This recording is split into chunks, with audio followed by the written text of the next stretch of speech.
Hello and welcome back to Grim Survival. I'm standing in the snow next to a housing addition. In the snow. Yeah, it's snowing.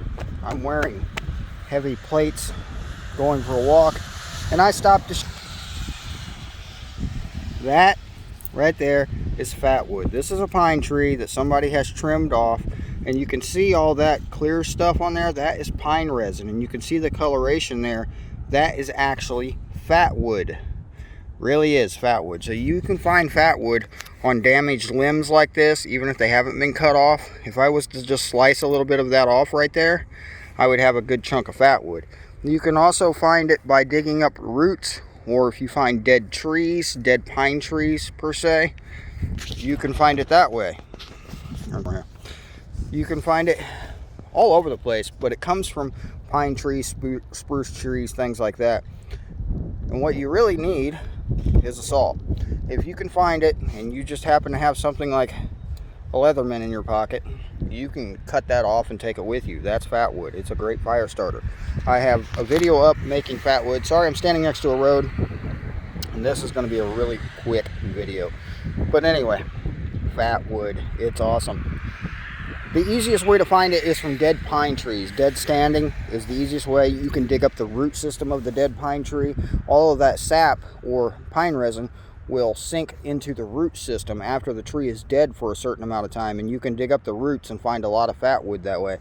Or if you find a dead standing tree, all that sap is sinking to the bottom parts and into the root system. So if you have a shovel or an axe or even a saw, you could chop the bottoms of the trees and probably get to the core and find fat wood. I'm going to try to show you this also. All of this right here, there it is. That is pine resin. It's run down, and I don't know if you're going to be able to see it or not, but I'm going to try to show you from a branch that fell off. And there it is. That is a lot of pine resin that actually balled up right there. And this obviously is a certain type of evergreen tree. All right, here is another example. This is a big break off of the tree. Just getting as close as I can here. You can see the coloration of all that fat wood in there. This is obvious pine resin right here. And this is probably either a branch that broke off, or from the look of it, how smooth it is, I'd say it was trimmed off probably last summer. And yeah, more pine resin. A lot of it right there. Very good to harvest. Here we are at another tree. This is a very old break right here. You can see the pine resin within the inside of this bark chunk, and if I just peel it off, you can see all the pine resin within that piece right there. That is very flammable and very good to have. I'm throwing it in my backpack. All right, this video is getting to be a little redundant, but I did want to show you this. This is pine resin right here. I'm trying to get it to zoom. That has dripped off of the tree. That is awesome. Look how much pine resin it is. Bark has grown over it. There's a little bit of wood mixed in it, but yeah, that's a keeper. Welcome back, everyone. As you just seen, that was a clip of some of the fat wood or pine resin that I had collected and where I find some of it. Now, those are certain type of pine trees. I'm not an expert on trees, so I can't tell you exactly what kind of trees they are, but they are typically the ones I find. I believe they're yellow pine, the ones in this area. I believe so. It's the same ones that they could possibly make wood out of if they let them grow tall enough and quit trimming them. But yeah, wood like standard 2x4s and things like this. You can find different pine trees. Most of them, I'm pretty sure all of them, pine and certain spruce trees have pine resin. Pine resin is extremely flammable. I will throw some clips up here of me actually making fat wood out of pine resin using popsicle sticks, and you can find those videos on my channel. I will post a link. Shut up, chair. I will post a link in the description for that video, and I have another video of me actually using fat wood and a ferro rod to start a fire. I will throw a clip of that up here as well and post the link to that video also in the description, so if you want to check those out. This is the chunk that you seen. It was the drip. It was hanging like this, and it was basically a wound in the tree. And what happens with these pine trees is when there is a break in it or a wound, basically, it heals itself by covering the break or the scar or whatever it is with the pine resin from the tree. It'll secrete that over that, and it'll harden like you see here, and that will protect the tree and keep it from dying. Trees, they're so stupid, right? I mean, yeah, trees have very good defense mechanisms, some of them, obviously. A lot of plants do, obviously. Now, I am definitely not an expert on this subject, but what I am an expert on is starting fires.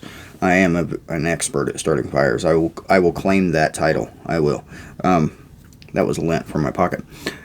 Claim that title because I have started fires many different ways using various things, from bow drills to ferro rods to Zippo lighters to gasoline. I can start a fire no matter what. I've never had a problem doing this. Even in wet conditions, I can start a fire. I've done it before. I do have a video of that online as well. Yeah, obviously my go-to for starting a fire is a big lighter because it's the easiest way, and if you're in a survival situation, the easiest way is going to be the best way, the way that gets it done faster and easier. So yeah, pine resin is a very good thing to have. You can, this right here alone, with how much bark is on it and all the pine resin, I could probably light this and make it burn, probably. But that's a really good chunk of pine resin, and I'm probably going to save it for something else. I have a lot of pine resin, actually. I have a lot of it. I have a pretty big bag full of it. And I used just a very little bit to make 8 fire starters using popsicle sticks out of it. It worked really well. I had never done it before, and I recorded it as I was learning, and it worked really well. So, yeah, check that video out if you would. Obviously, this is going to be a quick video. I don't mean to make it too long, just because the clips that you've seen were recorded probably almost a month ago. I meant to get those online a lot sooner, but they had gotten lost on my phone because it was saving things to different places, and that's just, yeah, something my phone was being weird about for some reason. But yeah, there they are anyway. I did find them. I did clip out a few things because it got very redundant, and I will do more summer videos. I've been trying to get out and go camping for a month now, and I just hadn't been able to do it because something always comes up. The vehicle is currently broken down again, or I'd probably be doing that here today or tomorrow. But hopefully I'll have the vehicle fixed again today. Hopefully today or tomorrow is my estimate. Alright, so thank you guys for watching. Remember, fire starters are very good to have. You can purchase fat wood online. You can find it at Amazon. I will throw a link up for that too in the description. Amazon sells big boxes of fat wood. I don't know how they make it or harvest it and box it. I've never bothered to look into it, but I can tell you it works because I use it. I use it all the time. Fat wood is my go-to fire starter for basic fire starting.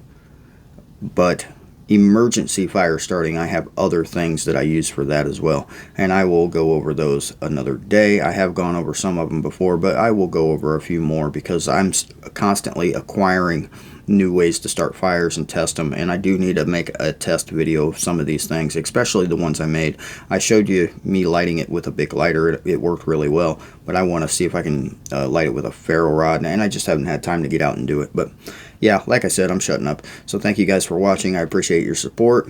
Stay safe, stay warm, and don't do anything I would do. See you next time.